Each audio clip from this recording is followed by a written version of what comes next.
Once upon a brand, a founder walked into a bar carrying a stolen sentence like it was a loaded weapon. Ava didn't enter smiling this time.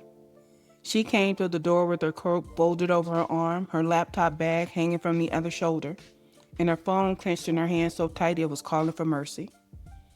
Her lipstick had given way somewhere in the early evening.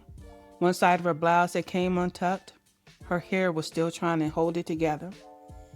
That was technical, but her edges had resigned from the profession and had gone home, for real, for real. She headed straight for the third stool from the register. Same stool, different woman. Wild Turkey 101, she said. On the rocks. 3 cubes. I reached for the ice. And bring the bucket. I looked at her. The whole bucket? A side of ice. I poured 2 fingers of Wild Turkey over 3 cubes and slid it toward her. Then I set a small silver ice bucket beside the glass. Ava dropped her phone onto the bar. Screen up. A video was paused beneath her thumb. Sloane Bell sat in one of those expensive cream chairs that looks comfortable until you actually have to spend an hour in it. Her legs were crossed. Her posture was relaxed. Her face carried the calm of somebody who hadn't lost a damn thing. Ava tapped the screen. Sloane's voice came through, and there it was. Visibility isn't freedom when recognition becomes another role you have to maintain. Ava stopped the video. That bitch stole my shit. I polished the glass in my hand and kept it pushing. Evening, Ava. You heard me? I did, but I didn't say anything. The whole bar heard her, as a matter of fact. This is branding under pressure, where brand behavior shows up long before strategy shows off. I'm the ghetto country grandmother, but you can call me Brandma. And tonight, Ava came back in the Brandma's bar mad as hell. Come on, y'all. Because that peer shit had spoiled her fantasy. It had gone faster than potato salad in the backseat during summertime. Y'all know that's some nasty shit. So yeah, that part. Come on in. Ava had sent the workshop notes, in case you were wondering. Her thumb had hovered over that arrow when she last left the bar, but hovering is not the same as deciding. It just gives bad behavior time to put on better clothes. At 12:43 that night, Ava went home, opened the folder, and sent Sloane everything. The folder was titled Visibility, Authority, and Performance, Working Archive. It held 7 years of thought. Not only finished presentations, the folder contained discarded language, private workshop exercises, annotations from client sessions, have developed distinctions and sentences Ava had written before she understood what they meant. Some ideas were polished enough for stage. Some were still wearing house shoes, y'all. Nia had texted before Ava even sent them. Please wait until the agreement is signed. At least remove the unfinished material. Ava read the message. Then she sent the folder anyway. Whatever. She told herself Sloane needed the context, that a sophisticated collaborator could tell the difference between finished intellectual property and thinking still in formation. That was the entire point of working with a peer, wasn't it? You would think so, but whatever. You shouldn't have to explain which parts of your mind are available for use. A peer should know, shouldn't they? That was Ava's thinking anyway. See, the dangerous part of an assumption isn't that it sounds stupid. The dangerous ones sound reasonable enough to survive grown folks' scrutiny. At 7:14 that next morning, Sloane's producer replied, "That is exactly what we needed." By 9, Sloane's team had questions. Could you simplify Ava's distinction between public recognition and private containment? Could they rename one of the exercises? Could they use a passage from an old workshop in the announcement copy? Could they develop a graphic around the idea that visibility creates obligation? At noon, Ava's team received a content schedule from Sloane's production office. Not a suggestion, a fucking schedule. 6 weeks of interviews, short videos, essays, promotional photographs, audience prompts, and private session recordings. The collaboration that was supposed to extend Ava's reach has somehow become another full-time job for everybody already working for her. Nia called. What are we removing from the calendar? Nothing yet. Then where is the work supposed to go? It's temporary. What's temporary? The extra lift while we launch. Nia was quiet. Ava added, this is what expansion looks like. That phrase had become so fucking useful. Expansion explained every inconvenience Ava didn't want to evaluate. Expansion explained the calendar pressure. Expansion explained why her team was shifting client deadlines to meet Sloane's production dates. Expansion explained why Ava had spent most of Sunday creating new material for collaboration that had been sold to her as infrastructure. You can make almost anything sound strategic when you're scared to call it expensive. The first person to say it plainly was Lena. Lena didn't play. Lena was Ava's editorial director. She had been shaping Ava's written material for 3 years, which meant she knew where Ava naturally paused, where she added explanation, and which sentences Ava would fight to keep, even when they made the copy harder to sell. On Tuesday morning, Lena shared her screen during the team meeting. 3 documents appeared side by side. The first was a newsletter Ava had written 2 years earlier. The second was a transcript from Sloane's newest podcast interview. The third was a launch copy Sloane's team had sent over for approval. Lena highlighted a paragraph. Read these. Ava read the first one out loud. We tell women to become visible as though visibility is automatically liberating. Then we build markets that reward them for maintaining whichever version attracted attention first. Lena moved to Sloane's transcript. Visibility is often presented as liberation. When a woman becomes responsible for maintaining a version of herself the market first rewarded, recognition becomes another form of containment. The words weren't exact. They were close enough to be cousins and family secrets, but they weren't exact. Lena clicked the third document, the launch copy, and this is how it read. What happens when being recognized requires you to keep performing the person everybody recognizes? Nia leaned back in her chair.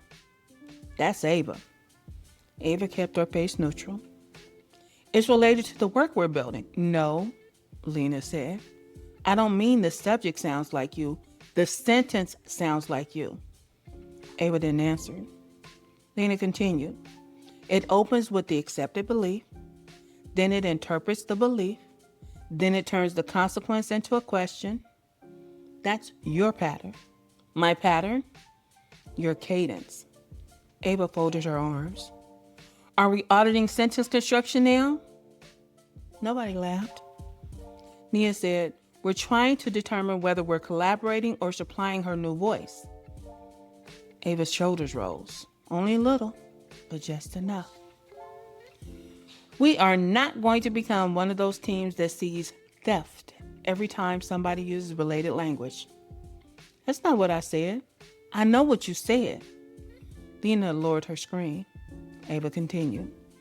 This work is supposed to enter larger conversations. We can't claim we want impact and then become insecure when the language travels. Insecure.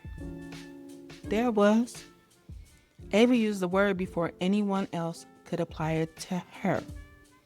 She said it like it was a warning to the room and to herself. Because Ava was not about to become the woman threatened by another woman's success. She wouldn't be jealous. She wouldn't be territorial. She wouldn't be the small-minded founder who demanded applause every time an idea left her mouth and entered culture. So instead of examining what her team noticed, Ava corrected the attitude she feared they were assigning to her. So y'all hear that fuckery, right? We ain't gonna call it flattery now, but we gonna call a thing. See, imitation feels flattering. We tell ourselves, oh, they're repeating our words. Are they repeating or are they stealing?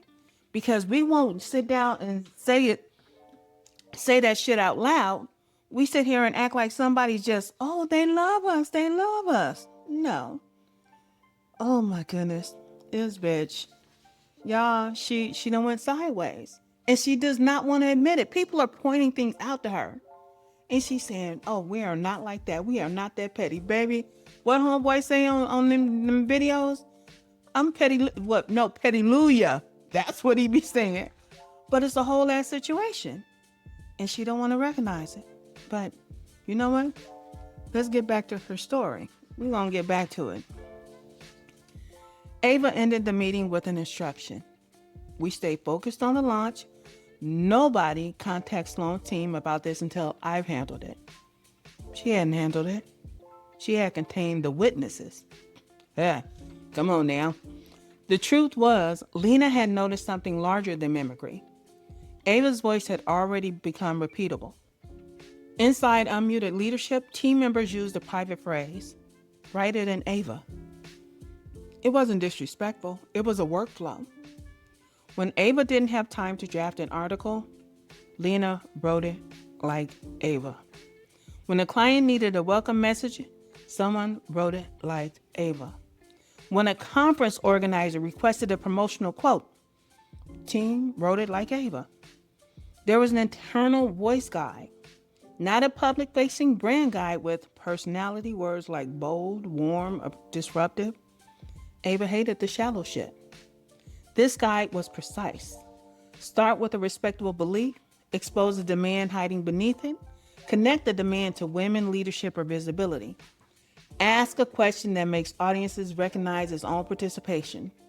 End with a line strong enough to become a quote card. It worked. Imagine that shit. It worked. The system allowed Ava's business to publish without waiting for Ava to touch every fucking sentence. This wasn't automatically a problem. A brand should be able to carry recognizable language beyond one person's calendar. But over time, something shifted. The voice guide stopped documenting how Ava thought. It started documenting how Ava performed being Ava. There's a fucking difference. Ava had learned which parts of herself received applause. The elegant contradiction, the controlled anger. The sentence that sounded intimate without revealing anything she hadn't already processed. The cultural observation polished enough not to frighten corporate buyers. Go imagine.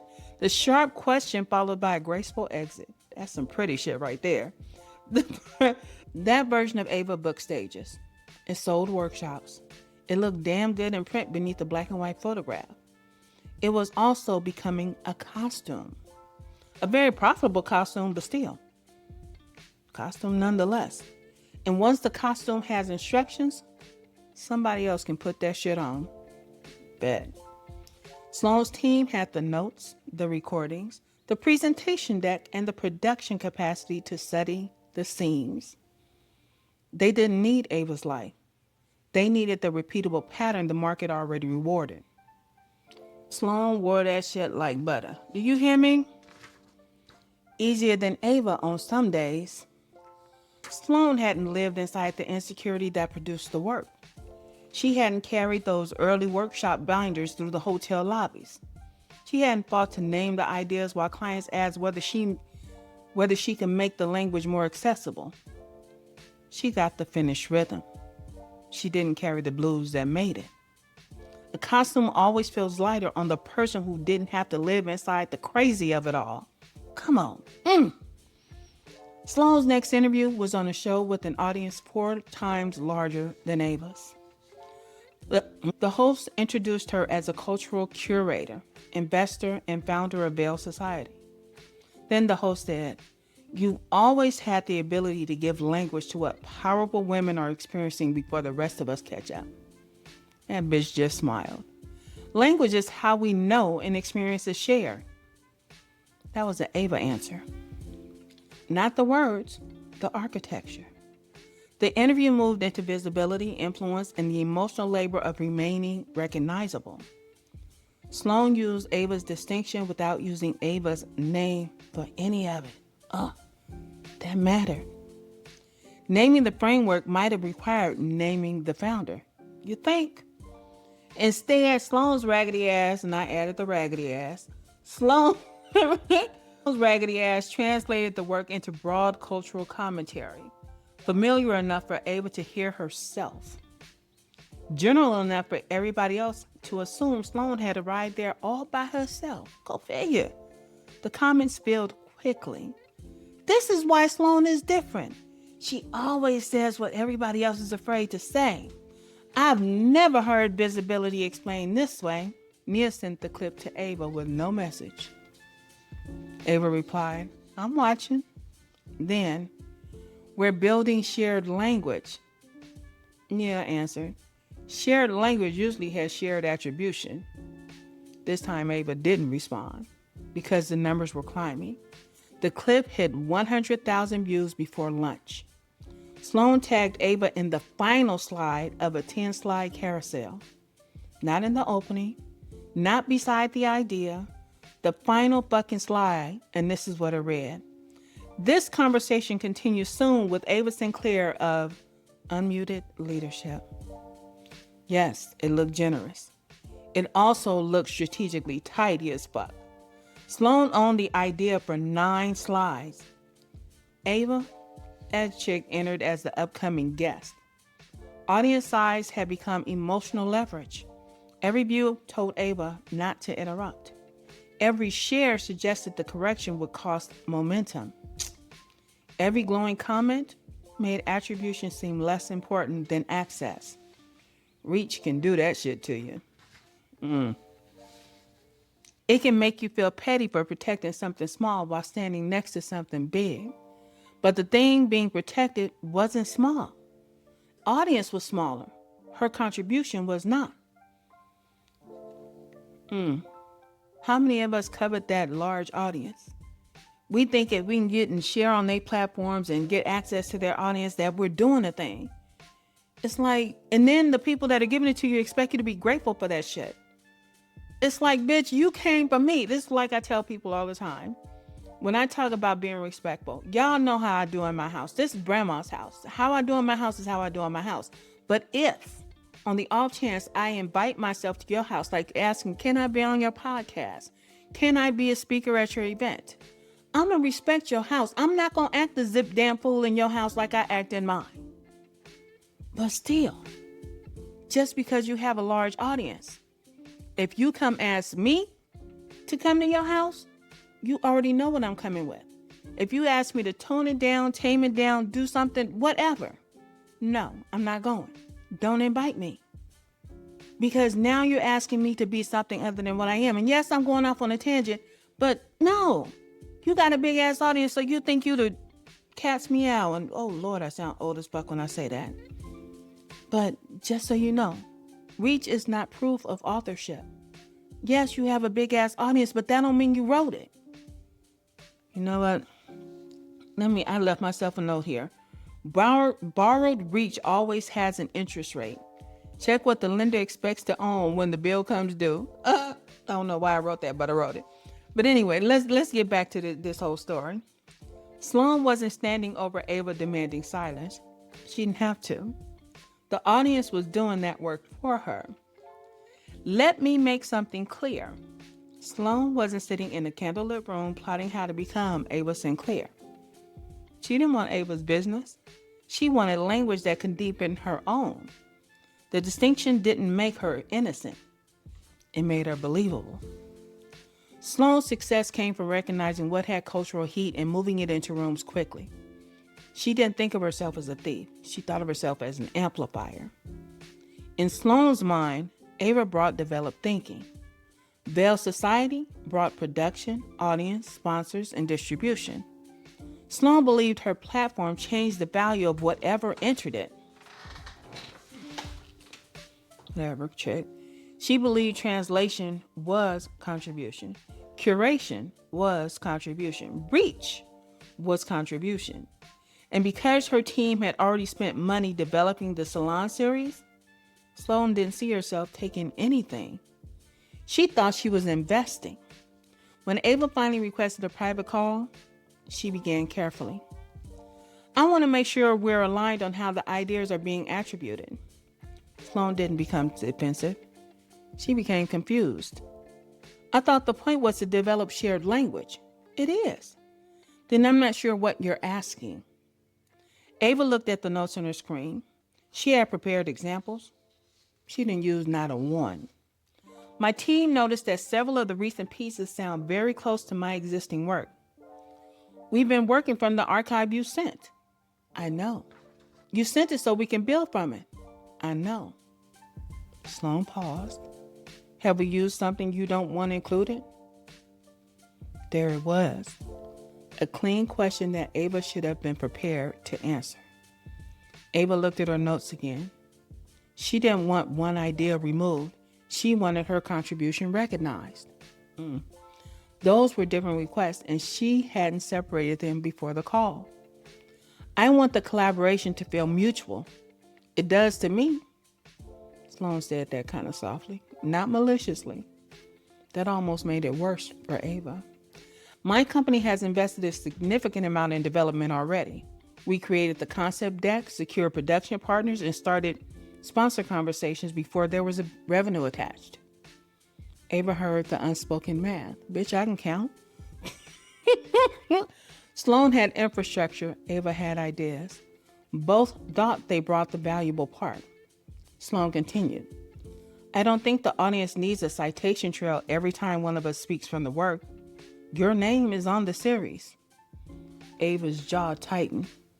I bet it did. I'm not asking for a citation trail. Then tell me what you need. Ava could have answered. She could have requested name attribution on framework language. She could have asked that archival material remains off limits until licensing and ownership were settled. She could have required joint approval for content derived from her workshop archive. She could have paused the campaign. Instead, she said, I want to stay aware of it. Sloane nodded. Absolutely. The call ended warmly. Nothing changed. Ava told Nia, we addressed it. Nia asked, what did she agree to? She understands my concern. That wasn't my question. She had preserved the relationship. Ava closed the conversation at that. The work remained unprotected. The email arrived the next morning. It came from Monica Hale, a senior leadership executive at a healthcare company Ava had worked with 4 years earlier. Ava had delivered a 6-month leadership program for Monica's division. The original version of the recognition material had been tested in those rooms. Monica's email began warmly. Ava, I hope you're well. I've been following the early conversations around the unedited room. Ava smiled, then kept reading. Sloane's framing of recognition becoming another role is the clearest explanation I've heard of what happens to visible women inside the leadership systems. The smile left. I'm not happy no more, huh? We would love to invite Sloane to keynote our annual Women's Summit on this idea. Because your work is so adjacent, I immediately thought of you as the perfect moderator. Ain't that some cold shit? Adjacent? Ava, I can't even get it out. Ava read the word twice, then a third time. Think that bitch mad? Yeah, I bet she mad. 4 years earlier, Monica had sat in Ava's workshop and written that same idea into the margin of her notebook. Now Ava's own work had traveled through Sloane, gained production value, and returned with Ava positioned beside it. Not behind it, beside it. Adjacent. Nia stood in Ava's doorway.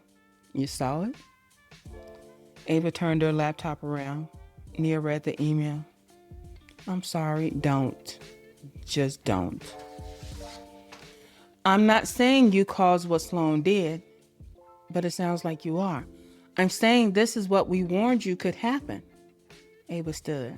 So now everybody gets to be right while I get robbed. Nia stayed seated. No. Sloane can be wrong and you can still be responsible for what you handed her. Ava picked up her phone and coat. Cancel my last call. It was already moved once for Sloane's team. Move it again. Nia looked at her. Ava added, I need an hour. That was how she ended up back in my bar, mad as a wet hen about some theft, still adding the cost to everybody else's calendar.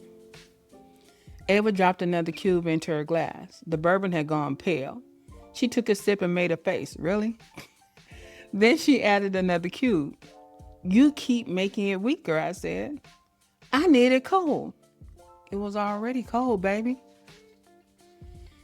She replayed the clip. She knew exactly what she's doing. Maybe. Sloane knows that language came from me. Probably. She let that host credit her. She did. She watched people call it her idea. Yes. Ava waited for me to join the prosecution. I just kept wiping down the bar. She stole it, Ava said again. I sat the towel down. Where was the line, Ava? She stared at me. The line? The one she crossed. Ava opened her mouth, then closed it. It was understood. I picked the dial back up like I didn't want to talk to that chick no more. That was all the question needed. It was understood, she repeated, quieter. The arrangement existed in a 32-page deck, 6 weeks of scheduled content, dozens of messages, and years of workshop material. But the line existed in Ava's imagination. No agreed attribution, no limits on the archive, no approval process for derivative language, no decision rights. No structural separation between what belonged to Ava, what belonged to Sloane, and what belonged to the collaboration. Ava had mistaken relational understanding for operational agreement. But that chick knew better, and y'all know she knew better. But, stop it. That's some dangerous grown folk shit right there, especially when admiration is involved. Ava opened her laptop. I wrote something. She turned it toward herself and began reading. Visibility isn't freedom when the person being recognized disappears behind the language everybody keeps repeating. She stopped. That sounds like her. I kept polishing the glass and Ava kept scrolling. She tried another paragraph. There's a difference between an idea reaching beyond its creator and a creator being erased from the idea's history. She stopped again. That could be anybody. She opened an older workshop document. The earlier language was less polished, more specific. It referenced a client moment, an audience reaction, and a decision Ava had made after being asked to repeat a version of herself that no longer fit. The new draft had fingerprints. It sounded like Ava's market voice, elegant, quotable, portable. She opened Sloane's carousel beside it. Both pieces began with an interruption. Both reframed visibility. Both asked what recognition required a woman to perform. Both ended with a sentence built for sharing. You gonna share some shit, ain't she? But let me take a sip and shut the fuck up, and I'm gonna get back. Hold on. Yes. Okay. Ava moved between the documents. Her original notes, Sloane's interview, the team-written launch copy, her own new draft. The longer she looked, the less certain she became. Not about who developed the thinking. She knew that. She couldn't tell who the voice belonged to anymore. I wonder why. Because sometimes what gets copied isn't the deepest part of your voice. Sometimes what gets copied is somebody trying to be like you, and sometimes they're better at being you because they're better actors. You weren't performing, they were. Sloane is not performing. She just knows how to get her. Bitch got her game together. What the fuck?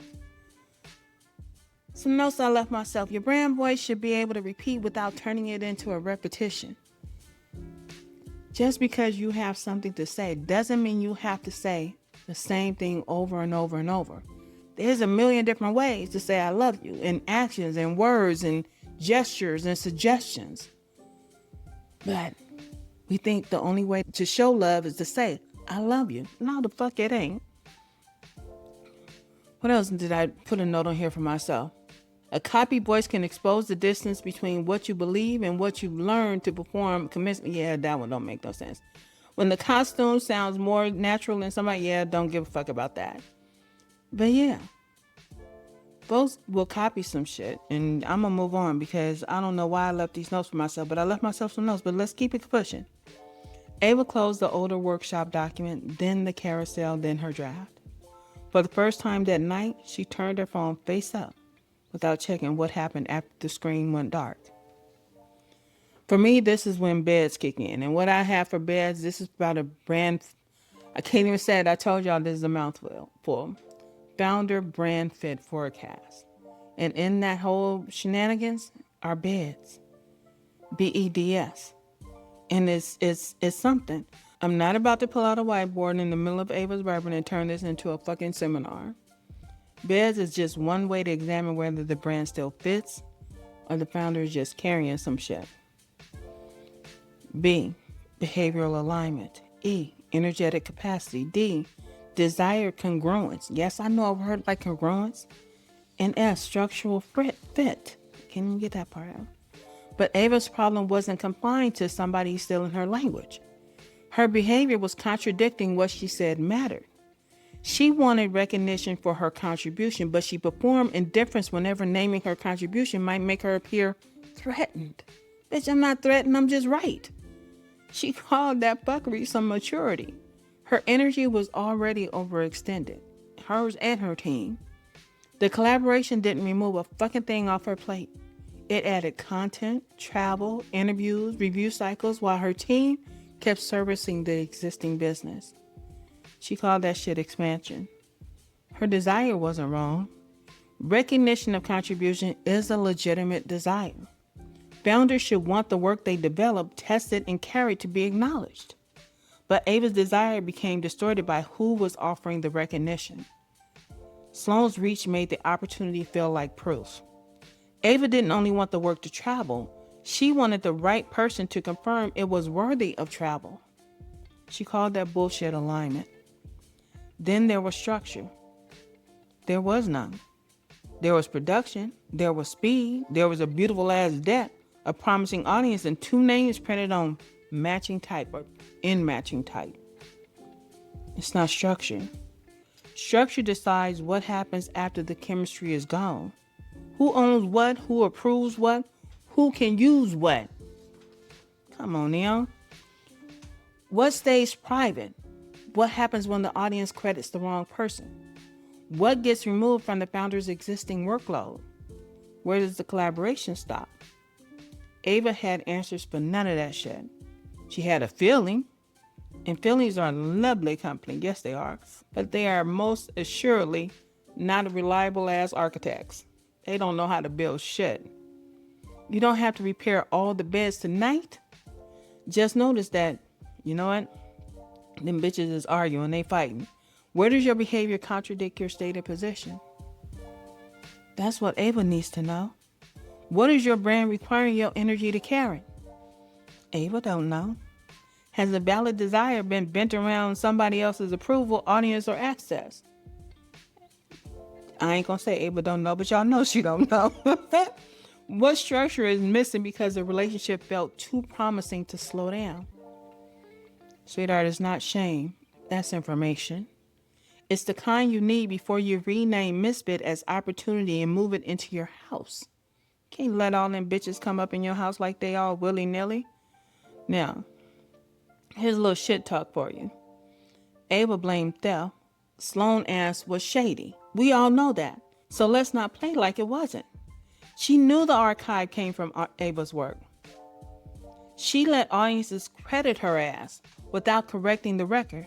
She benefited from the ambiguity and treated her platform as enough payment for the contribution.